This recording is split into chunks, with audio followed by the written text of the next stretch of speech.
Hey, MathKook here. This video contains one of many examples in my Algebra 2 library. The rest of those examples, along with hundreds of other videos, are only available at mathkook.com. Let's MathKook it up.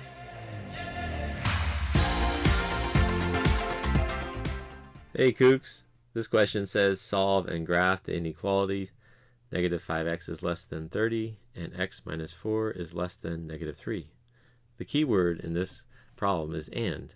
So and in math means overlapping. So we are going to look for where these two inequalities overlap. So this inequality here and this one.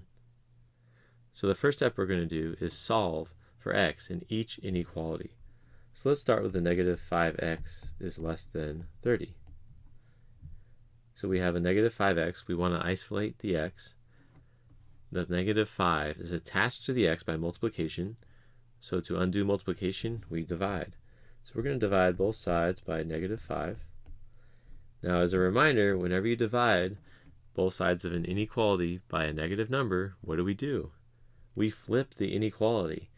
So the negative 5's cancel on the left here.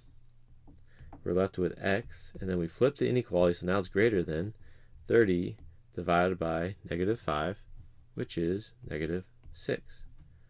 All right, so let's move on to the other inequality.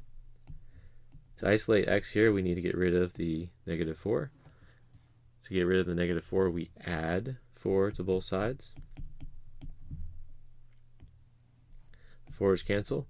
We're left with x is less than 1. All right, so now our job is to graph both these inequalities on the same number line, and then we want to see where they overlap. So here's our first number line here. We're going to go ahead and write negative 6 on here, 1, and I'll write 0 just to kind of have that as a reference point. So x is greater than negative 6 means we're going to start at negative 6 and go to the right. Is the circle going to be filled or empty? It's going to be empty because it's just greater than. So we're going to go greater than and then go to the right forever. Now x is less than 1, which will give us an empty circle at 1, and since it's less than, we're going to go to the left forever. So this one will go like this, left forever. So now we look where these two graphs overlap.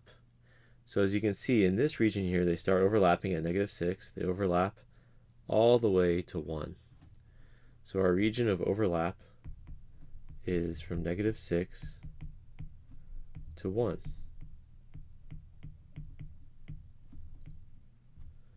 All right, so now we're going to put this together and graph this on a similar graph here. So we'll write our negative 6 here, 0 and 1. So our final graph, putting this together where they overlap, it starts at negative 6 and does not include negative 6. It goes all the way to 1 and also does not include 1. Because they actually don't overlap at 1, because this one's not defined at 1.